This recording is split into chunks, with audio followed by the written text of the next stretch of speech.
Hello, and welcome to Spotlight On, the podcast that brings together business leaders, entrepreneurs, and experts covering a range of topics. I'm Nicholas Barton, founder and CEO of the Barton Partnership. We're an award-winning executive recruitment and consulting solutions firm providing permanent search and independent consulting services across strategy, sustainability and M&A, data and analytics, and transformation and change. Joining me today is Dennis Layton, Senior Advisor to McKinsey. Dennis has had a vast career in consultancy, working with McKinsey, Wyman and EY, having previously spent 7 years in the U.S. Navy and working in the executive office of the White House. Dennis, during his time at McKinsey, led the organizational practice in the UK and Ireland and was the global co-leader of McKinsey's Diversity Matters research initiative.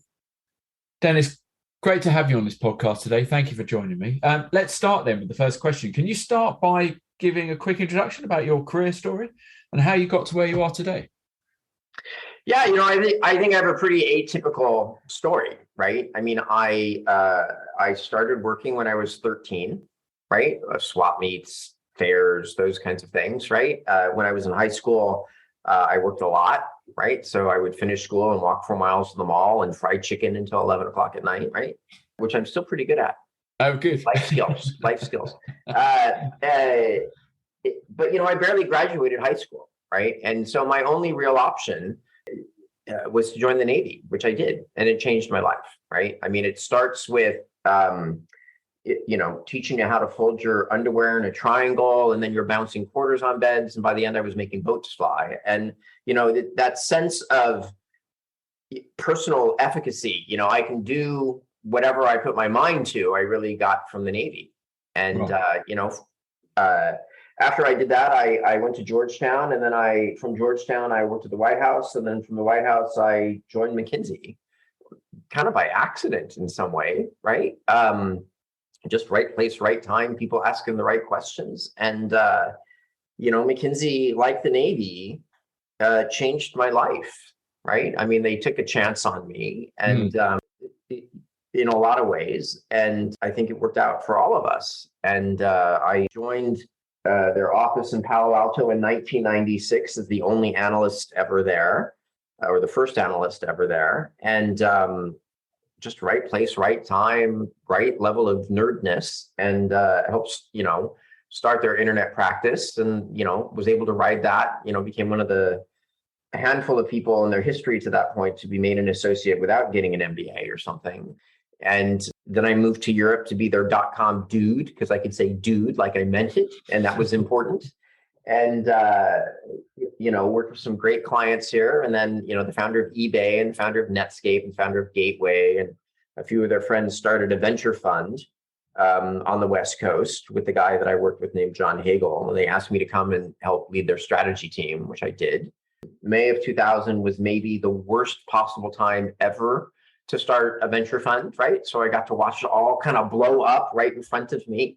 Yeah. And just got lucky, right? I mean, working with this guy, John, I helped write an article called Your Next IT Strategy for the Harvard Business Review that was all about what we now call cloud services, and then left the venture fund before it blew up, and was one of the very few people to actually get my money back. And so I was grateful for that. And then IBM asked me to write the business case for their first major cloud offering, product lifecycle management on demand. And I did that. And we, beat our first year sales targets by more than 30%. And then they asked me to help lead the turnaround of their outsourcing business. And that went okay. And then, I was flying from Berkeley, California to Armonk, New York every week, right? The 2 p.m. Monday flight, the 7:30, 8 p.m. flight coming back. And that sucked in terms of having any kind of life. And so I decided to leave and get married. And, McKinsey, very unusually at the time, because it was very unusual to leave and then go back to McKinsey, was like, what are you doing? Come home. Right. And had an amazing mentor named Ian Davis, who went on to lead the firm, and amazing friends still there. And so I went back and, did tech stuff, and the tech stuff led itself to kind of large scale transformation stuff, ended up leading their hospital operations practice, their payer practice. I started their cybersecurity practice. I led their organization practice for a while. And then EY came and said, look, we need a new global leader for our people practice. It's a $1.3 billion a year business. We'd like to double that. And we pick you. And I was like, oh, okay. Moving partnerships is just very hard, right? You spend 20 years, I think consulting internally and with clients is a long-term compound interest investing game, right? And by the time that you're a partner, you need that balance to get anything done. And joining a partnership without that 20 years of compound interest where you have delivered and you have built relationships and, all that stuff, it's just very hard. So I decided to go and try in a smaller, EY was just so big, right? And so I tried to do it in a smaller firm at Oliver Wyman.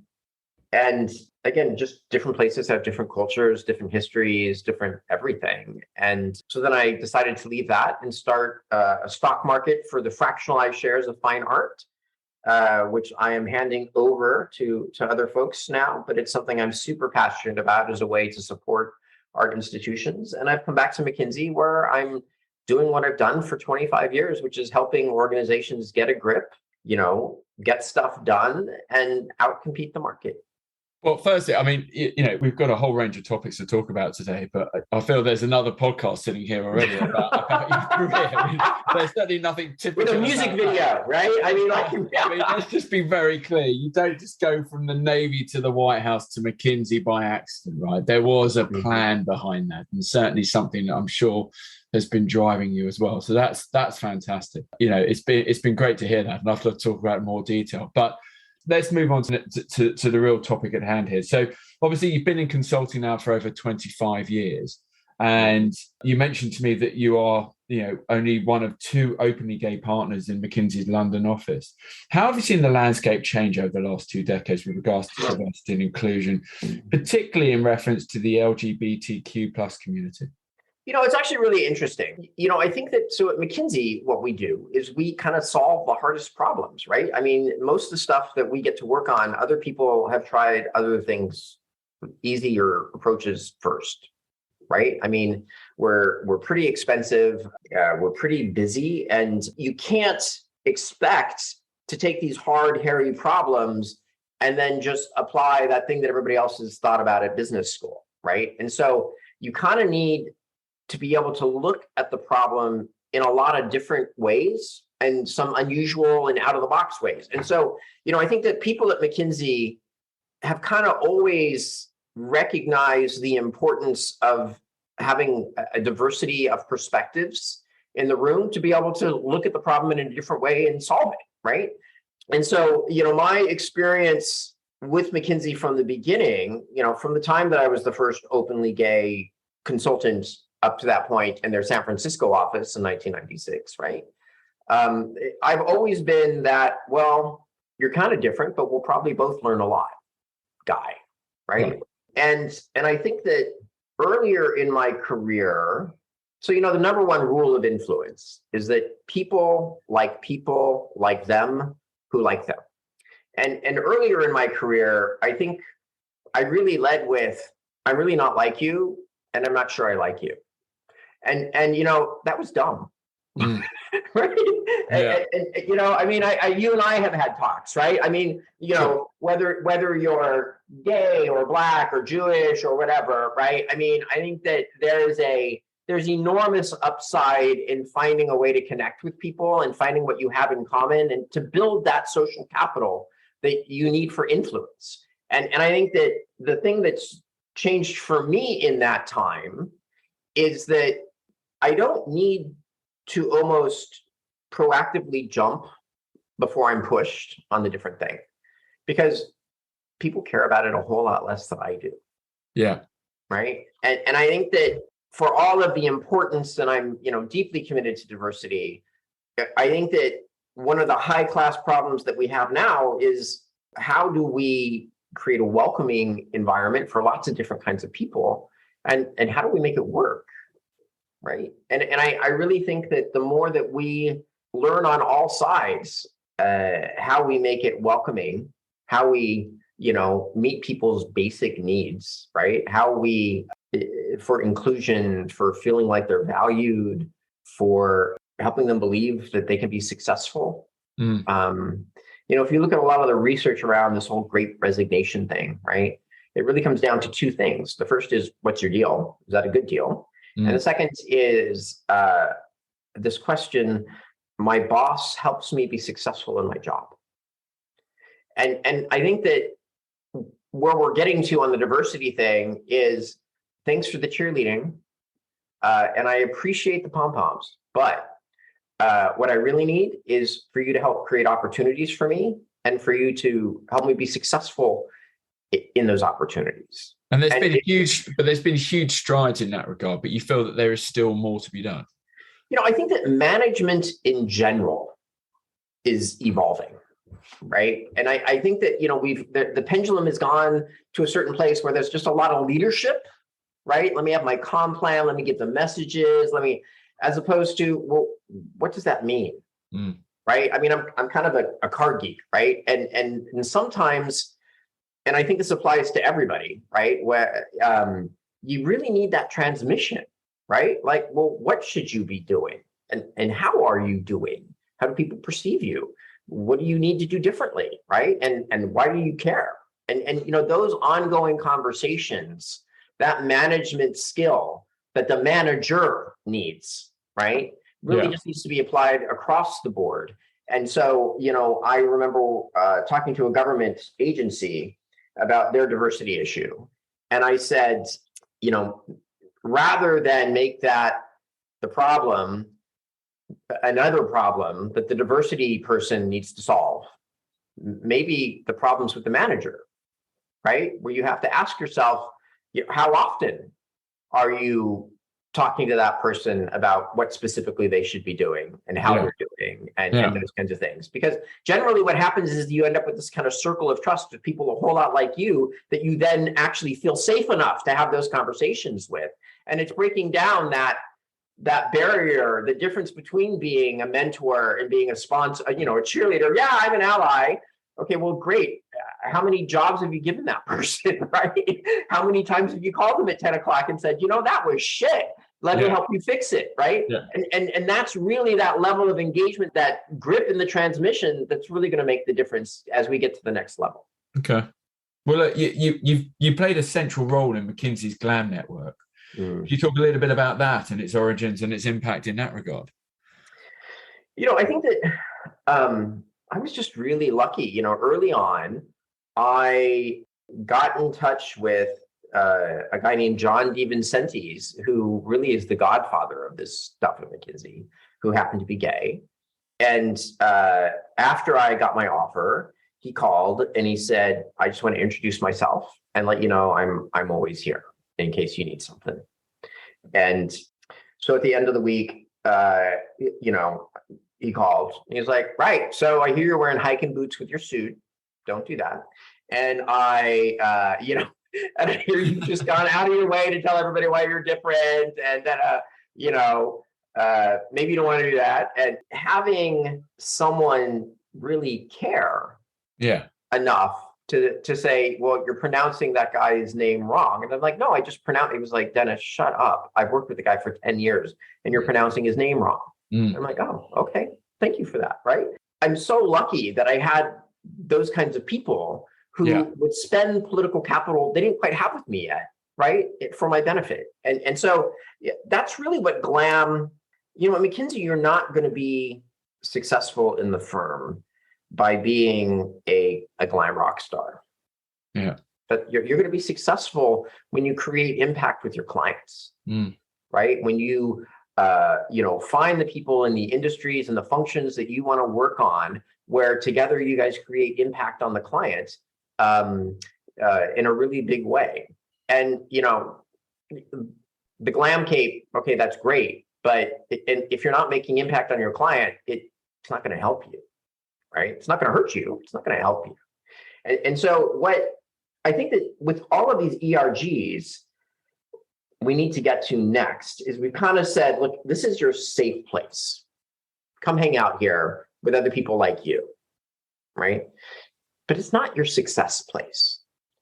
And what we're going to have there is a clear distinction between there is a very clear distinction. There has to be. Yeah. Right? Between your safe place, right? And your success place. And I think we have to bridge that a little bit more. Right? I think that so for me, as my firm has evolved and continues to evolve, right? I mean, it's nice to have other people in a similar situation, but that gig guy in Canada can't do a whole lot for me in terms of finding clients in where I can have impact, on org topics in the UK. Yeah. That's what and so just understanding the difference between those two things, I think is where we need to go next with the ERG thing, because there's a danger that we so invest in the bunker that people never leave the bunker, right? And therefore they're safe-ish, but not successful.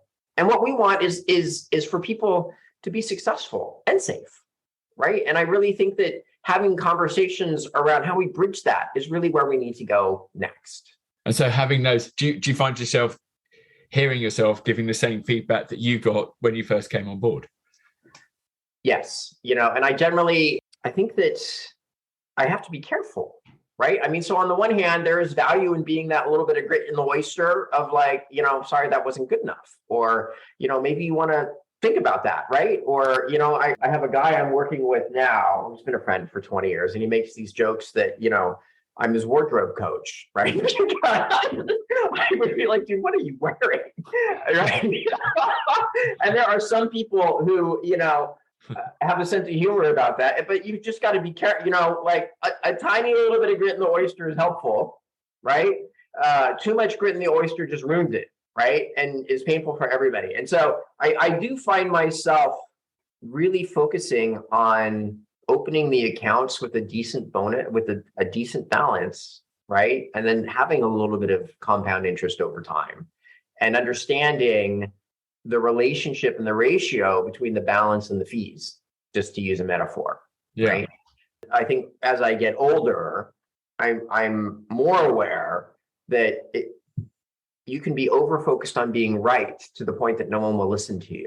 And so finding that balance. And I really think that, particularly in consulting, these are just super evolved social skills, right? It's a skill. It's not a who you are. It's not an authenticity thing. It's are you skilled?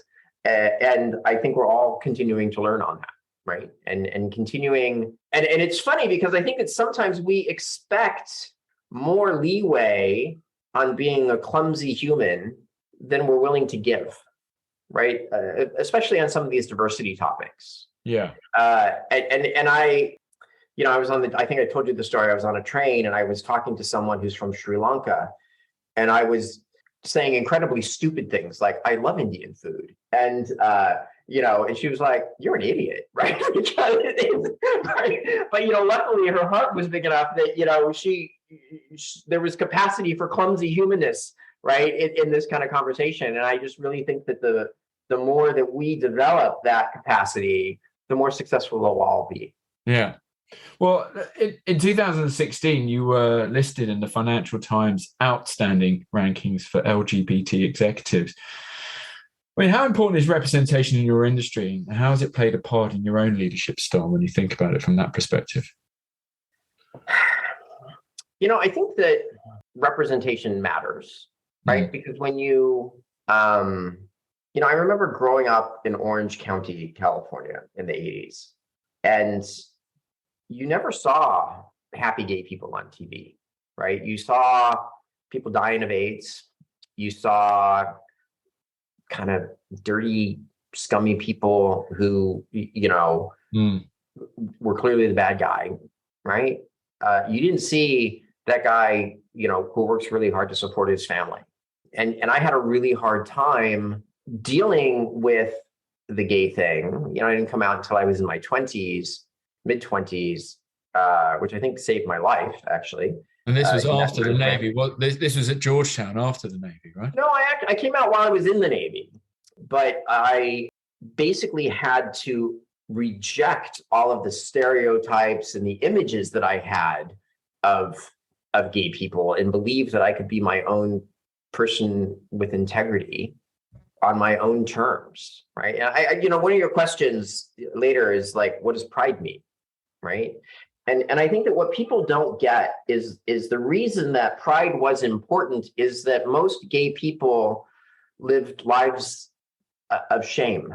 It was this incredibly shameful thing you could never be proud of, right? Not because of what the people were doing, right? It's just the social construct of it was shameful. It was dirty. It was, it involved secrets and lies and hurting. It was just, and so what the whole pride thing was about was to say you can be whatever kind of person you want.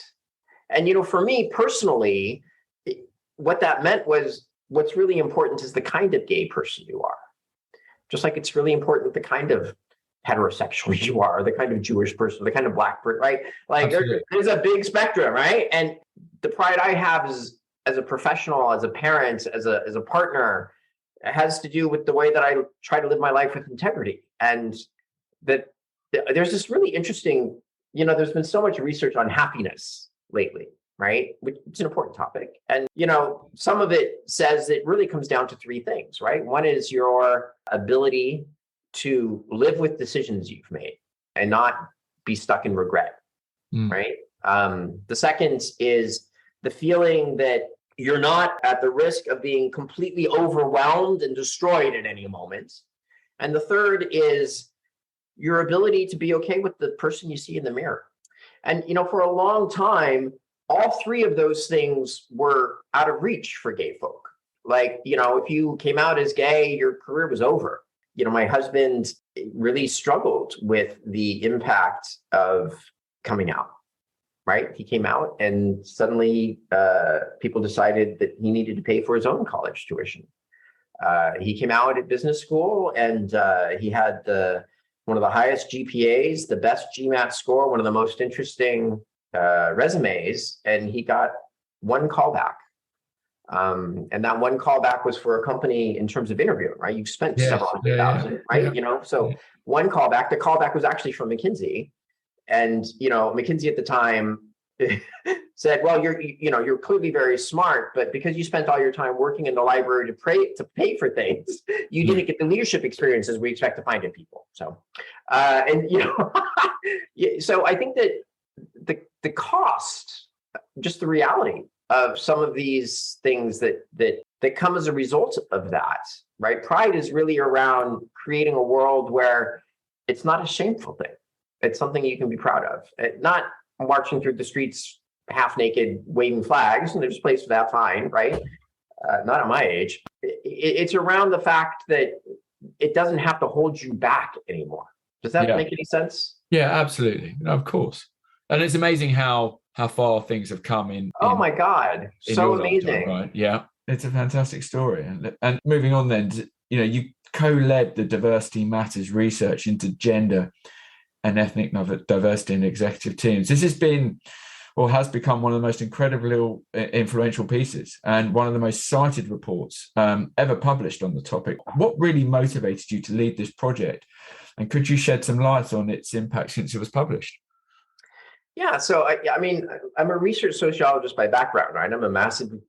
I love playing with the data and I like the insights, right? And an opportunity came along to work with Vivian on this diversity matters stuff. And what it found was, so previous people had talked about hypothetically the value, but what we did is we quantified it, right? Yeah.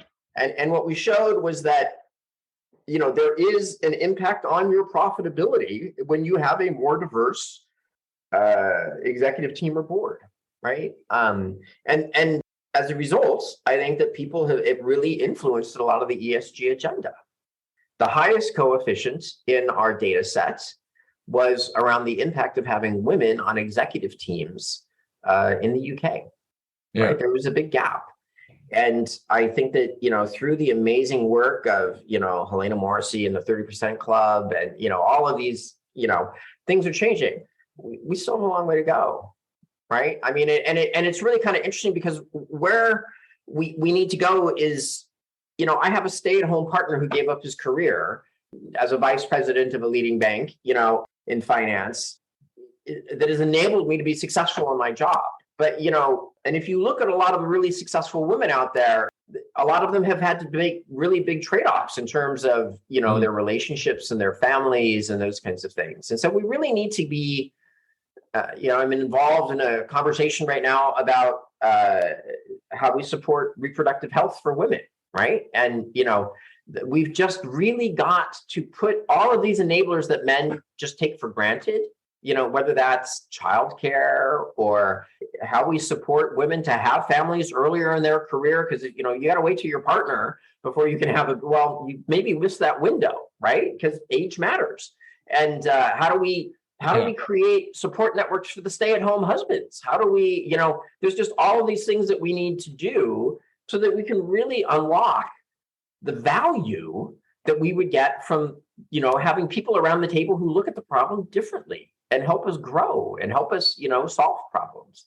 And I really see that as meaning your and my generation's real challenge, right? Because the kids that we bring up and into the career force, right? We want them to have equality of opportunity, right? If they want to go be an astronaut, go be an astronaut, right? No one's going to tell girls these days what they can and can't do. But what they're finding is there's still an obstacle, not obstacle free, but an obstacle freer path for a lot of the guys than what they're going to have to do, right? That, I'm going to have to make it through school. And they're going to have to, still do most of the house stuff, right? And they're going to have to work that much harder, right? To be able to give them the same opportunities, which I think is just a real reality that we're going to have to help people. The UK's first female surgeon said, to be considered equal, you have to be better.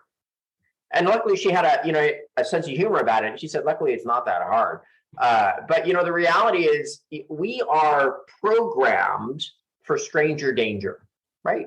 Just our brains are just the way our brains are evolved, right? Stranger danger. And so if you're different, if you're worse, they're going to attribute it to the difference, right? And if you're the same, people are going to have to do some gymnastics around their own biases to feel safe giving you the same kind of opportunities they would with somebody they get, right? You've had to work harder, right, to get where you are. I've had to work harder, right? And I think that there's a big difference. And unfortunately, I didn't win the election for the gay community's chief philosophy officer job, right?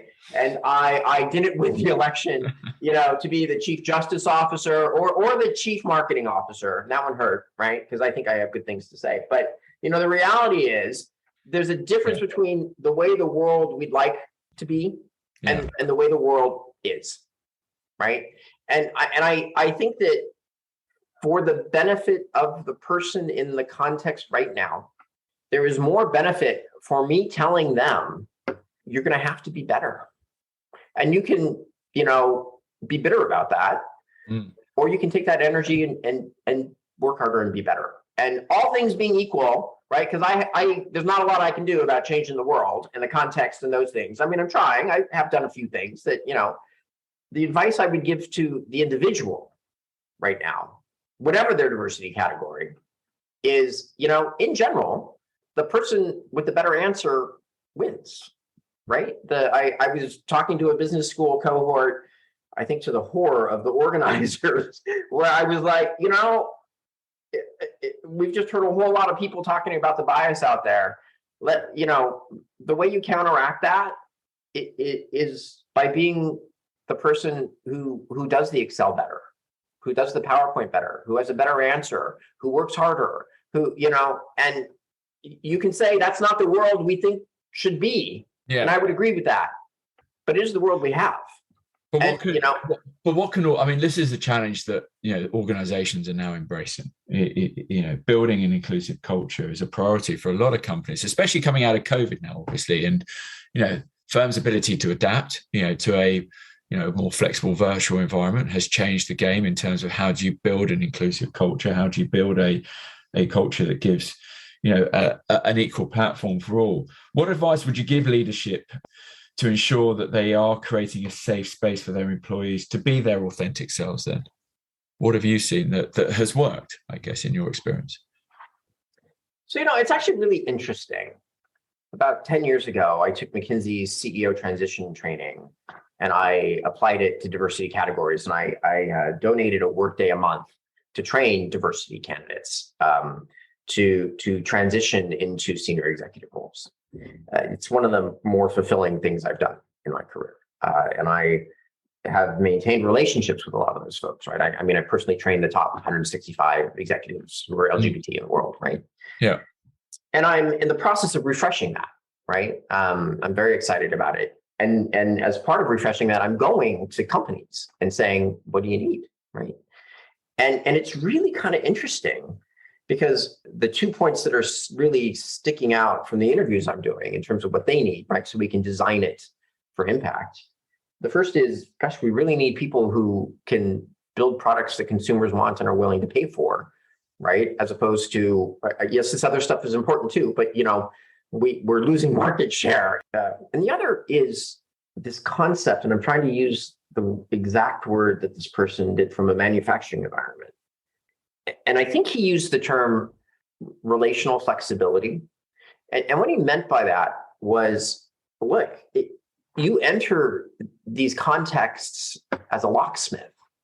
It's your job to go into that context, to go into that meeting, to go into that debate, to go into that sales room, and to unlock the opportunity.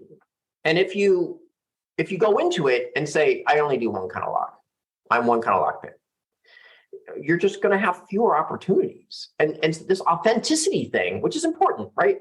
Especially with integrity and those kinds of things. But, it's a social skill to be able to adapt your presentation to your audience.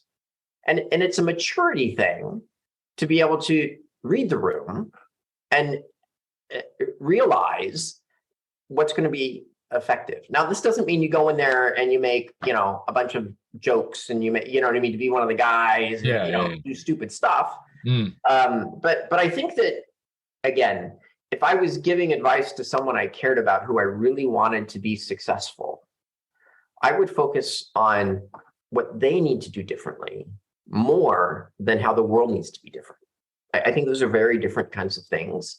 And I worry, actually, that some of the messaging we're giving, particularly younger people entering the workforce or others, is it's just our job to accommodate you. I think that's the worst, right up with follow your passion, those kinds of things. I think that's some of the worst advice we can give people entering the workforce. That now I'm doing I'm so lucky. I have a job that I love, but I spent more than a decade building those skills that lets me do this job, right? And by the way, I didn't really love it until I got good at it. And so I just really think we have a duty of care to our communities around, how to be successful, that I think we maybe need to be paying a little bit more attention to, alongside the things that we're doing to make that easier, right? And are you optimistic? Am I? I am optimistic. Yeah. Right. Because we have examples. Yeah. Right? I was going to say, there is change happening.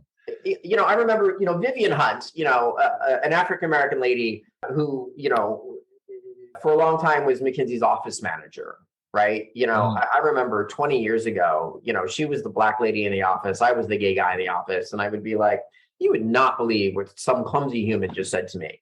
And she would be like, really? Get in line, right? Yeah. And let's not have this contest, right? Again, not bad people, just clumsy, right? And but she had the resiliency and the grit and the determination to be successful, right? Our new office manager in London, comes from a Nigerian family, and if he was out there being offended all the time at clumsy humans, he would not have the role he has right now. And so I just really think that it's a two-sided coin. We need to continue to do everything we can to make the world an easier, more just, obstacle-free environment. And we need to be really telling people that It's not easy and obstacle free. And here's how you navigate that. And if we can get that balance a little bit more right, I think we'll see more successful people. Well, I love your optimism.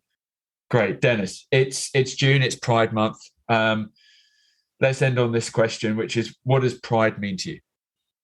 So I think that pride is a superpower, right? I think that when you are confident in who you are, in all aspects of that word, I think it lets you move through life with a confidence that is powerful. As I think, I'm a person of faith. And when I was like 15, I wrote this poem in my Bible that I refer to a lot. And it says, I have to live with myself. And so I want to be fit for myself to know. I want to be able, as days go by, always to look myself straight in the eye. I don't want to stand with the setting sun and hate myself for things I've done. I don't want to keep on a closet shelf a lot of secrets about myself and fool myself as I come and go into thinking that nobody else will know the kind of man I really am. I don't want to dress myself up in sham. I want to deserve all men's respect. And I think that, wow, when you, and that really helped me in the whole coming out thing, all of this energy that went into hiding. And there was reasons to hide, I had a friend in the Navy who, was gay bashed to death, right? His mother had to identify his body based on the tattoos on his arm because they had bashed his head against the sink so many times. He was unrecognizable, right? The world has changed, but that was the world that we lived in, right? And that whole fear, that it absorbs so much of your energy. And I think that the freeing thing that comes from coming out lets you realize that what's important is the kind of gay guy you are, or the lesbian, or the whatever, right? And that with that integrity, you can do anything you want. I think that I am personally so grateful for the changes that other people have made in the world that makes it possible for me to be, a gay guy who is openly gay and a partner at McKinsey and has been married for 20 years and, has 2 kids and is the man I want to be. It's amazing. Amazing. And I think it's a gift. Dennis, it's been a privilege talking to you. I am proud to call you my friend. Thank you for joining me today on this podcast. Thank you for sharing your experience in your life over the last 20 plus years. And I hope you enjoy the rest of your day. Thanks so much for including me, Nick. Thank you. All the best. Take care.